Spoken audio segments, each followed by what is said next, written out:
But Mathuranath Shastri, जिनको हम मंजूनाथ के नाम से जानते हैं, आज हम उनकी कुंडलिनियाँ पढ़ेंगे। कुंडलिनियाँ। सज्जन दुर्जन मैत्री। सज्जन मैत्री संततम स्नेह भरम पोषयन्ति। सज्जन की मित्रता निरंतर स्नेह का भरण पोषण करने वाली होती है। क्रमशः वृद्धिम उपागता दोषानपि मुक्त्यन्ति। क्रम से वृद्धि को बढ़ाने वाली और दोषों का हरण करने वाली होती है। दोषनापि मोक्षयन्ति निर्गुणे गुणमाद्यते। दोषों का तो हरण करती ही है, निर्गुण में गुणों का आधान भी करती है, अर्थात निर्गुण में जिसके अंदर गुण नहीं है उसमें गुणों को भी लाती है। निर्वेदम निवर्साय मनसि सम्मोदतम दत्ते। निर्वेदम साय मनसि सम्मोदतम दत्ते। निर्वेदम मतलब उदासी अवसाद को निकालकर, निर्वसाय निकालकर मन में आनंद को बढ़ाती है। सत्कार्येषु उत्साह वर्धने। सत्कार्यों में उत्साह का वर्धन करती है।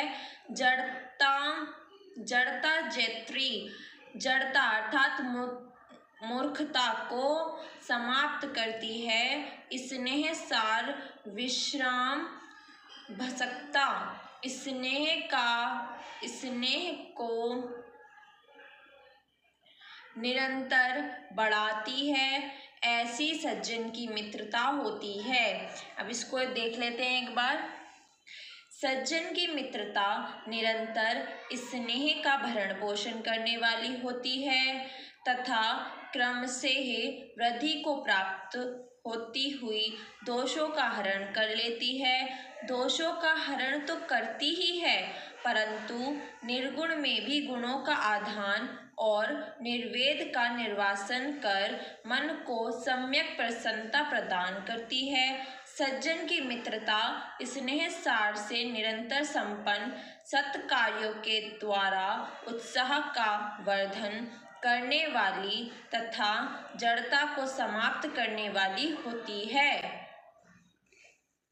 आइए दोस्तों देखते हैं।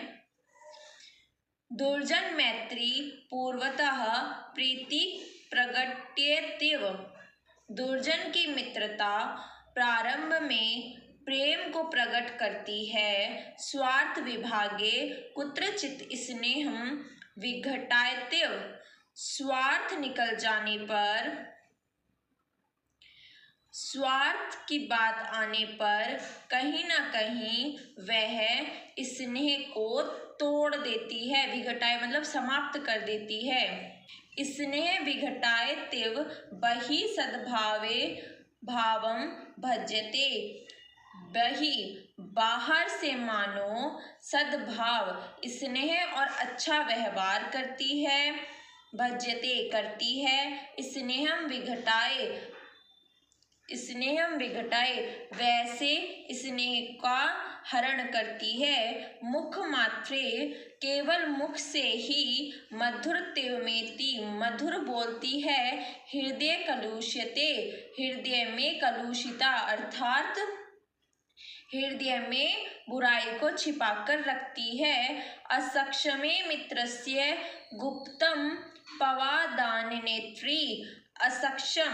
असक्षमे मतलब कि मित्रस्य असक्षमे मित्र के अनुपस्थित होने पर गुप्तम छिपकर उसकी निंदा करते हैं। स्वार्थ मात्र सारा अस्ति।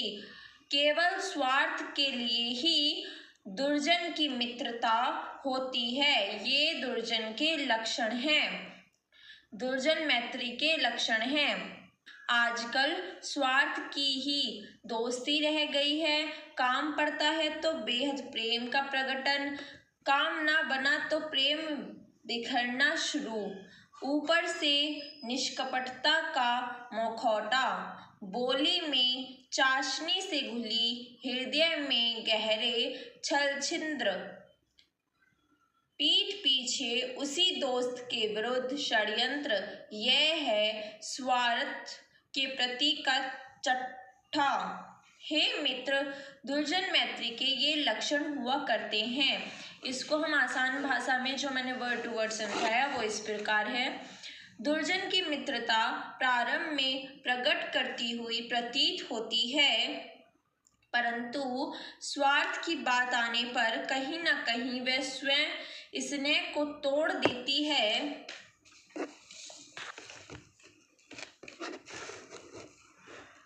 बाहर से मानो स्नेह और अच्छा व्यवहार करती है, केवल मुख से मीठा बोलती है, लेकिन दिल में बुराई छिपी रहती है। मित्र के अनुपस्थित होने पर छुपकर उसकी निंदा करना ही उनकी आदत होती है। हे सखे, यह दुर्जन की मित्रता केवल और केवल स्वार्थ पर आधारित होती है। इस कविता का सार दिया हुआ है, उसे एक बार देख लेते हैं।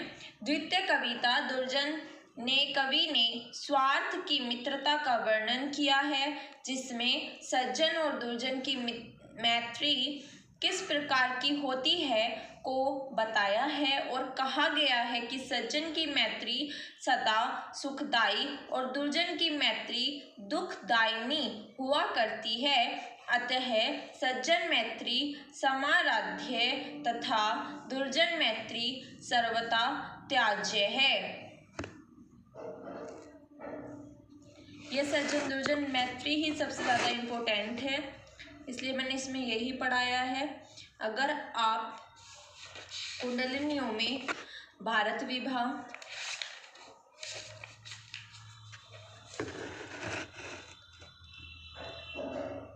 धराधरः, मालाकारः पढ़ना चाहते हैं तो कमेंट करें, हम उसे पढ़ा देंगे।